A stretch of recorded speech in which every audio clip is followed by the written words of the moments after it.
Salat sunnah berikutnya adalah tahajud. Wa yusanu disunahkan at-tahajjudu, salat tahajud ijma'an secara mufakat ulama. Tidak ada perbedaan tentang kesunahan daripada salat tahajud. Wa huwa atanapulu lailan ba'da naum. Sering banyak orang yang bertanya, apa itu sholat tahajud? Boleh enggak sholat tahajud jam 7 setelah isya? Boleh enggak sholat tahajud habis ngopi? Gitu. Ya, boleh enggak sholat tahajud belum tidur? Nah, pertanyaan seperti itu, Pak. Masih baik nanyain kapan sholat tahajud? Ya. Sholat tahajud itu adalah at-tanapulu, sholat sunnah lailan di waktu malam. Jadi nggak ada sholat tahajud jam 12 siang gitu, ya, atau di pagi hari nggak ada. Jadi sholat tahajud itu dikerjakannya lailan di malam hari, ba'da naum setelah tidur. Garis bawahi malam hari setelah tidur. Jam berapa? Pokoknya setelah tidur. Begitu. Setelah sholat isya, Bapak tidur, bangun jam 9, mau tahajud silahkan. Ya. Bapak jam 9 tidur, bangun-bangun jam 10 mau sholat tahajud silahkan. Yang penting ba'da naumi setelah tidur.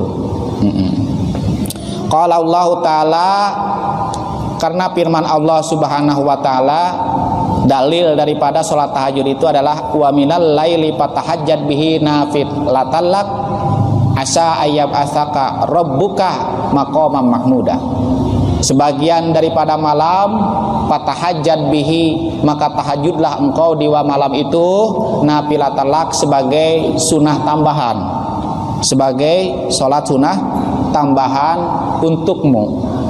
Maqaman mahmuda asa ayyab asaka rabbuka maqaman mahmuda.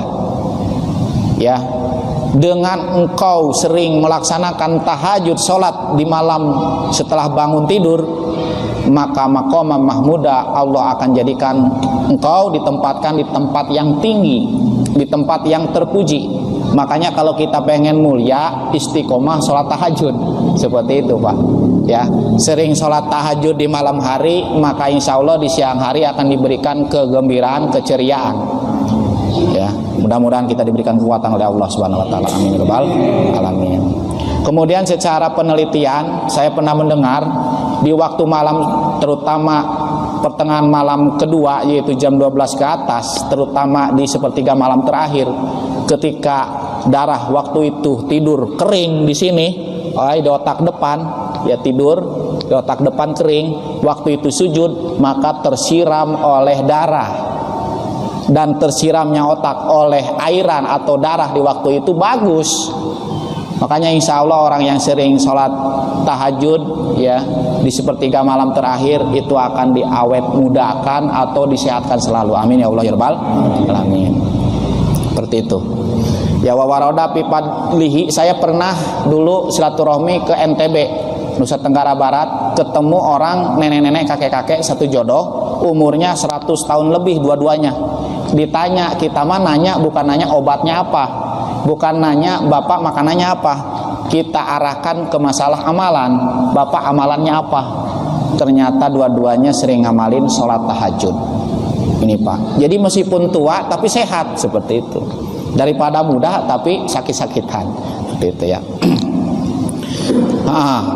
Wa kurihali mu'tadihi tarkuhu bila darurah. Hukumnya makruh meninggalkan sholat tahajud bagi orang yang sering sholat tahajud. Makruh Pak, bila daruratin, tanpa ada halangan, ada darurat. Jadi yang sering sholat tahajud jangan ninggalin, jangan ya.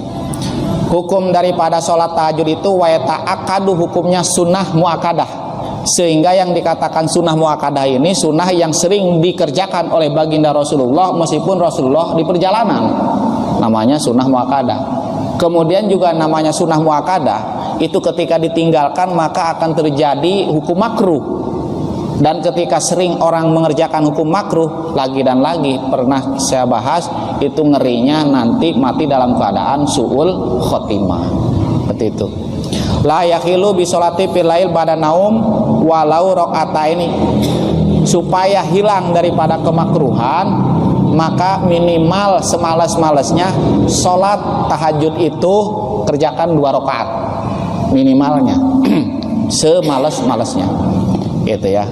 Kenapa? Karena li'admi fadli dzalika, besar keutamaan sholat tahajud ya.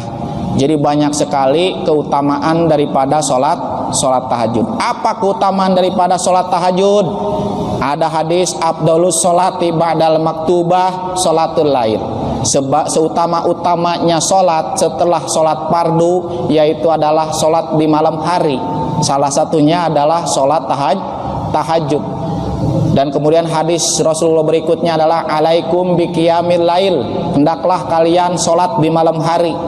Fa innahu da'bus sholihin, karena sholat malam hari salah satunya sholat tahajud itu adalah perilaku orang-orang soleh. Kalau ada orang ngaku soleh ya, atau disebut panggilannya orang soleh tapi enggak sholat tahajud, bukan orang soleh namanya ya, bukan orang soleh. Anak soleh, anak pas soleh bisa gitu ya, tapi orang soleh harus sholat tahajud ya. Wa qurbatun lakum, dan sholat tahajud adalah salah satu kurbah, cara mendekatkan diri kepada Allah. Kalau Bapak pengen dekat sama Allah Pak ya, caranya salah satu tahajud. Emang apa kelebihan kita dekat sama Allah? Luar biasa. Kita dekat sama presiden aja gagah ya kan ya. Dekat sama bupati, Ustadz Ghazali dekat sama bupati gagah ya kan gitu ya. Ustadz Ghazali dekat sama gubernur kan gagah ya kan gitu ya. Beras-beras sekarumat tiap hari ada lah gitu. Kiriman ada gitu kan, gagah gitu. Ustadz Ghazali kempes kantongnya, telepon gubernur ya dekat hati begitu. Meskipun jauh jarak tapi dekat hati. Begitu juga jarak hati kita sama Allah itu dekat bagaimana? Memang Allah itu adalah dekat dengan kita ya, bihablil warid, lebih dekat min hablil warid daripada urat leher, dekatnya Allah. Tapi dekatnya Allah dengan hati kita ini masalahnya. Memang secara hakikat Allah dekat, tetapi hati kita dekat enggak nih? Kita sendiri yang akan merasakan dekat enggaknya. Seperti saya sama istri saya sekarang kan dekat Pak ya, jauh di mata dekat di hati, seperti itu. Bagaimana supaya jauh di mata dekat di hati? Kurbah ibadah salah satu mendekatkan diri kita pada Allah yaitu adalah sholat tahajud. Sehingga dengan dekat dengan Allah maka hidup akan berkah. Kemudian sholat tahajud juga itu wamuk makparatun lisai'ah, pelebur dosa, waman hatun anil ismi, pencegah daripada dosa. Pak, kalau kita di siang harinya ingin terhindar daripada maksiat, dosa, laksanakan sholat tahajud.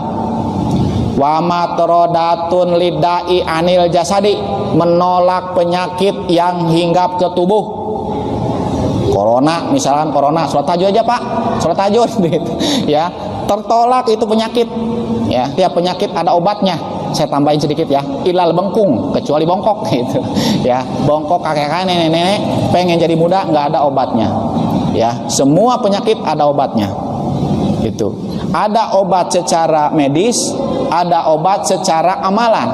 Salah satu obat secara amalan atau spiritual sholat tahajud. Sholat tahajud maka insya Allah yang namanya corona tidak akan hinggap ya. Wa matrodun liddai, menolak penyakit. Kemudian hadis Rasulullah, ayuhan nas absus salam wa atimut ta'am, hei para manusia sebarkanlah salam, atimut ta'am ya, berilah makanan pada orang lain, wasilul arham, sambungkanlah silaturahmi, wasalu bil lail, salatlah kalian di malam hari. Salah satunya adalah salat tahajud. Wan nasu niyamun, di mana waktu itu orang-orang pada tidur, bangun salat tahajud. Tadkhulu al jannata bisalam, dengan begitu kamu akan masuk surga dengan salam kesejahteraan, begitu.